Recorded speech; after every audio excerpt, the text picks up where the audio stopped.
I had to be beaten in submission. It didn't happen overnight. I had to go to prison for this. I had to lose all my money for this. I had to lose my wives. I had to lose my gold digger girlfriends who I love so much. I had to lose all that stuff for this, to get whatever I have. Whatever you think I have, I had to lose. It's all about loss. It ain't all about gain. My gain is about loss.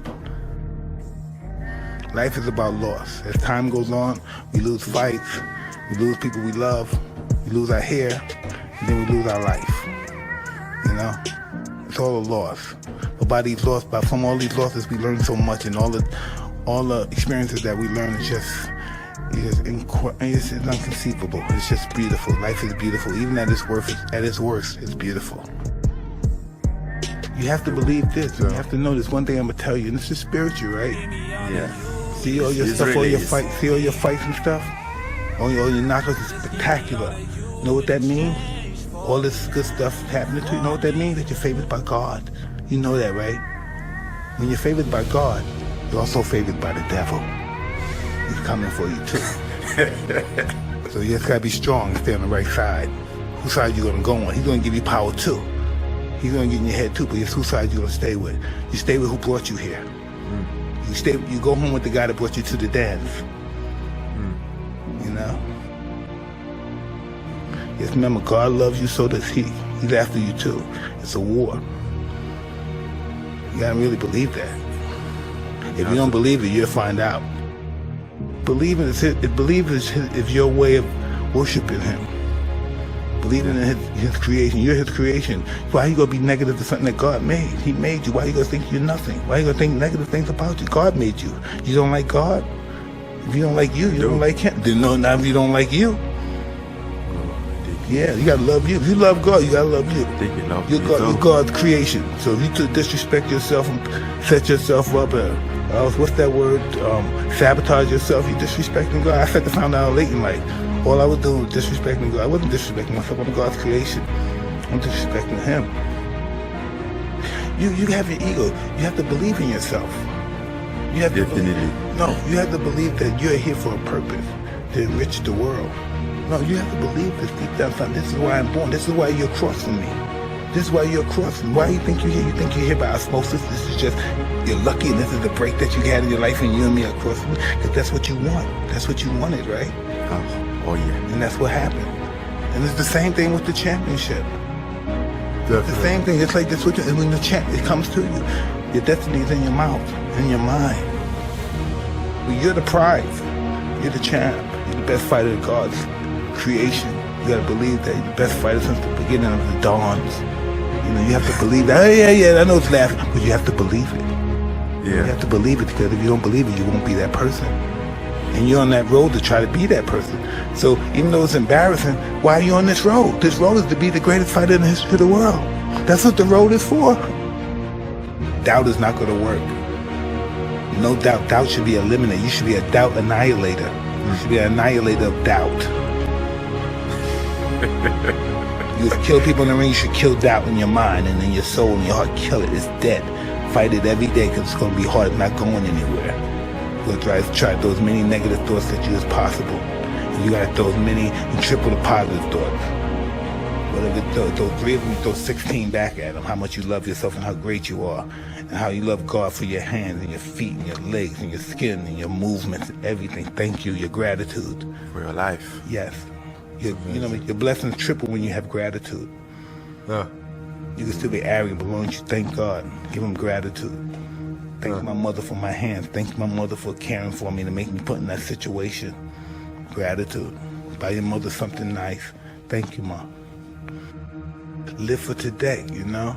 Just always think about today, live for the day, enjoy this moment right here, this second right here, because that's only happiness when you're in the moment. We're not in the moment right this second, but sometimes we're just in the moment, we ain't thinking about nothing else but this moment. That's happiness. Nothing's forever, nothing lasts. If we were happy continuously, you know what I mean, continuously, like every second of the minute we was happy, we might have a heart attack. How could nobody be happy every second of the day? It's not enough time. We have to be other things by happy. What is happiness? Right. How do you know? Is happiness? Yeah! My man, oh, you're home. Is that happiness? Yeah. Or is that celebration? Yeah. What is happy? What is the meaning of us? That word inspires us, but we don't have no meaning of his existence. Just let everybody know. Think sometime. Who are you? Be in touch with who you are, because trust me, if you don't at this stage get in touch with who you are and get to know this person, who this is, I think it's a wasted life. Who are you?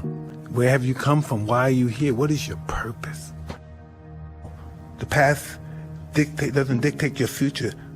The past is the past. And the past can't live in the future. The past has to stay in the past, because when it comes in the future, it deteriorates the future. It stays in the past. The future doesn't belong in the past.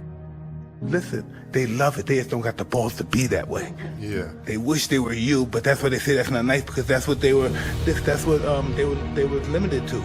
So they want you to be limited, but there's nothing personal. They just want you to be in that situation. Yeah. We love company. They're successful, but just they're feeling successful. You know what I mean? They're successful at the ceiling. You want to break through the ceiling and go to the stars, the universe, the galaxies. This just gives you an opportunity to make a big comeback, you know? That's all it does. It gives you more opportunities to do things. When you think things that happen and they're bad and they could never be erased and stuff, you know, you get a chance to do what you want in life, erase that and clean yourself up, you know? Once you receive that level of confidence, you know what I mean, and it's practiced properly, it will surpass a genius. There's nothing more supreme than confidence. Confidence breeds success, and success breeds confidence. Applied properly, you're inconquerable. Yeah. Greatness, you're on the road to greatness. Don't be afraid of it. Greatness is scary. That's why a lot of great people don't make greatness, because they're afraid of it. You gotta grasp it and say it's mine, but ordained by God. You have to believe it. You don't have to tell nobody, just believe it. It's not smart. It's the ultimate way. It's the only way.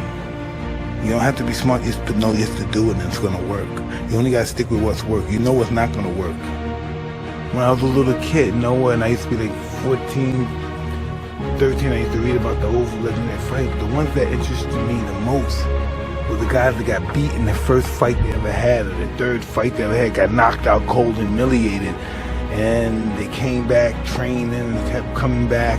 Yeah. And kept coming back and kept winning and kept winning. They lost another fight, kept winning, never gave up. Yeah. Never became discouraged.